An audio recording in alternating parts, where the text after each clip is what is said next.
Kepada adik Oni bisa pimpin kita dalam doa. Marilah kita siapkan hati dan batin kita untuk berdoa. Dalam nama Bapa dan Roh Kudus. Amin. Terpujilah Yesus sampai kemuliaan. Dalam nama Bapa dan Roh Kudus. Terima kasih adik Oni. Sebelum kita masuk ke pembelajaran, Ibu absen dulu ya. Ya, Bu. Siapa saja yang tidak hadir hari ini? Alasannya apa?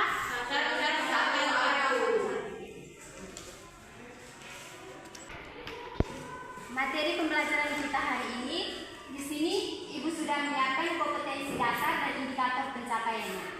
Nah, di sini kita belajar tentang menulis cerpen.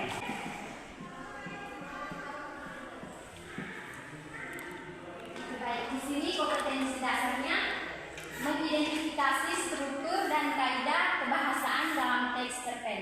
Di sini Ibu sudah menyiapkan indikator pencapaiannya. Di sini ada 2 indikator pencapaiannya. Yang pertama, mengidentifikasi struktur dalam teks cerpen. Dan yang kedua, mengidentifikasi kaidah-kaidah kebahasaan dalam teks cerpen. Di sini Ibu mau tanya, siapa sudah mengerti tentang cerpen? Adik ini tentang cerpen. Apa itu cerpen? Jadi Oke, itu singkatan dari cerpen. Oke, baik. Jadi di sini cerpen merupakan suatu karya sastra dalam bentuk tulisan yang menjelaskan tentang sebuah cerita fiksi, lalu dikemas secara pendek, jelas, dan pendek. Jadi di sini ada lagi struktur dalam sebuah cerpen. Jadi di sini ada 6 struktur dalam teks cerpen. Jadi yang pertama yaitu abstrak, dan yang kedua orientasi, yang ketiga komplikasi, yang keempat evaluasi,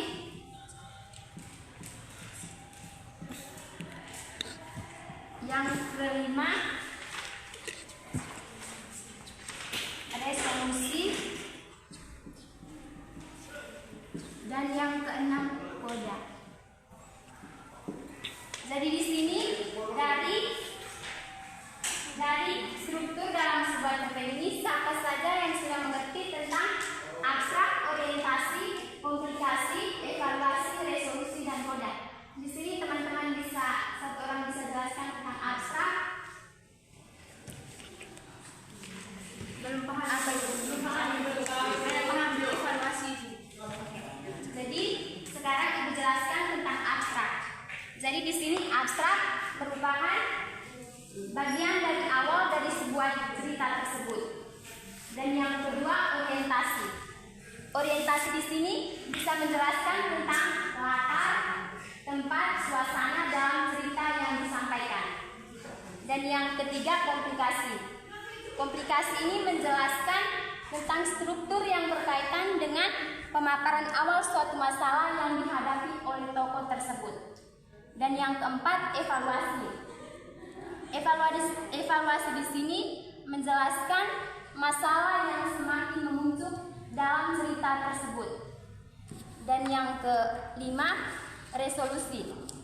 Resolusi ini berkaitan dengan permasalahan yang terjadi pada cerpen.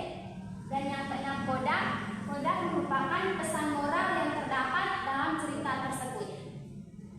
Di sini siapa yang belum mengerti tentang dijelaskan tadi yang pertama abstrak sampai koda? Oke, baik. Nah, kita lanjut ke ciri-ciri cerpen. Di sini adik-adik ada yang tahu tentang ciri-ciri cerpen? Belum tahu, Ibu. Oke. Jadi di sini ciri-ciri cerpen yang pertama, pada umumnya cerpen bersifat fiktif atau berupa karangan dari penulis. Jadi cerpen ini bersifat fiktif ya adik-adik. Yang kedua, cerpen memiliki susunan kata tidak lebih 1000 kata. Oke, yang ketiga, saat membaca cerpen biasanya dengan sekali duduk. Dan yang keempat, ceritanya pendek dan jelas. Dan yang kelima, cerpen memiliki diksi atau pilihan kata sehingga mudah dipahami oleh pembaca. Yang keenam, cerpen hanya memiliki alur cerita tunggal. Yang ketujuh, kisah cerita pada cerpen biasanya berasal dari peristiwa dalam kehidupan sehari-hari. Dan yang kedelapan, karakter tokoh pada cerpen sangat sederhana. Dan yang kesembilan, di akhir dari cerpen tersebut biasanya ada pesan moral yang terkandung dalam cerpen tersebut. Siapa yang sudah mengerti? Oke. Kita masuk ke jenis-jenis cerpen. Di sini ada juga 3 jenis cerpen, yaitu yang pertama cerita pendek, cerpen pendek, cerpen sedang, dengan cerpen panjang.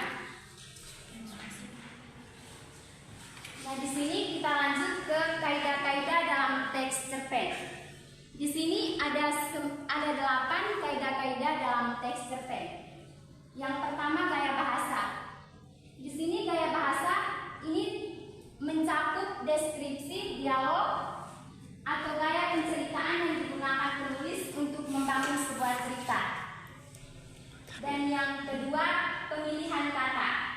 Pemilihan kata ini menggunakan kata-kata yang tepat untuk menggambarkan suasana karakter dalam sebuah cerpen tersebut. Dan yang ketiga, tata bahasa. Tata bahasa di sini menggunakan tata bahasa yang benar sesuai dengan aturan bahasa dalam cerpen tersebut. Dan yang keempat, struktur naratif.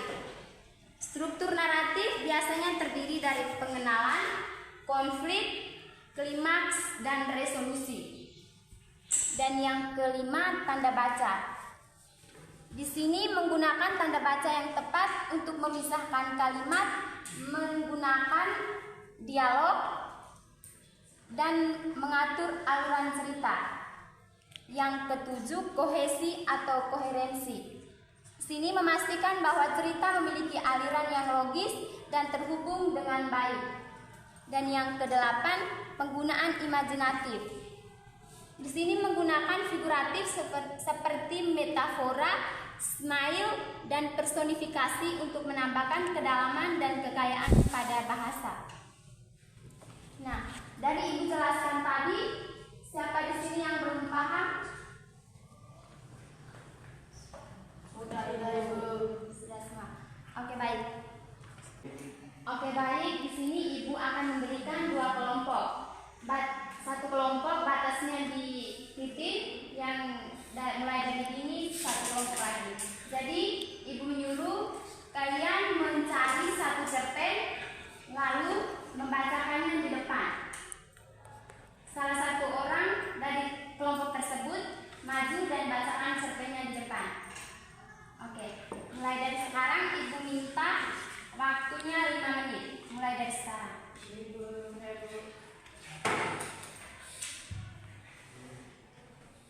Satu sudah selesai? Sudah, Ibu. Kelompok 2? Sudah, Ibu. Oke, salah satu teman bisa maju ke depan di jalan.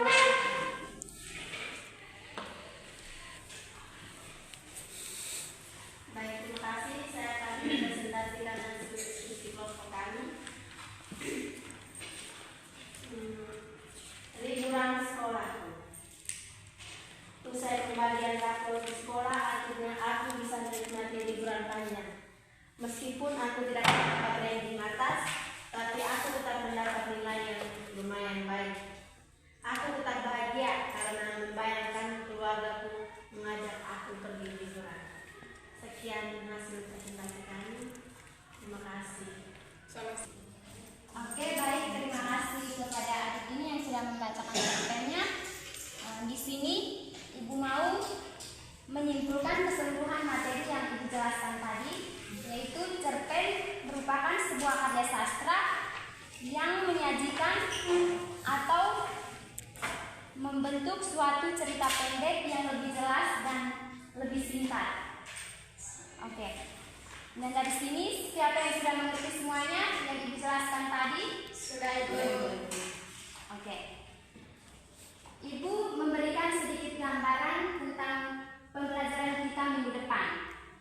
Jadi pembelajaran kita minggu depan yaitu menyajikan hasil kajian ciri-ciri cerpen dalam bentuk need mapping.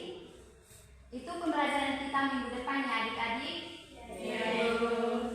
Hanya itu saja pembelajaran kita hari ini. Minggu depan baru kita lanjut lagi.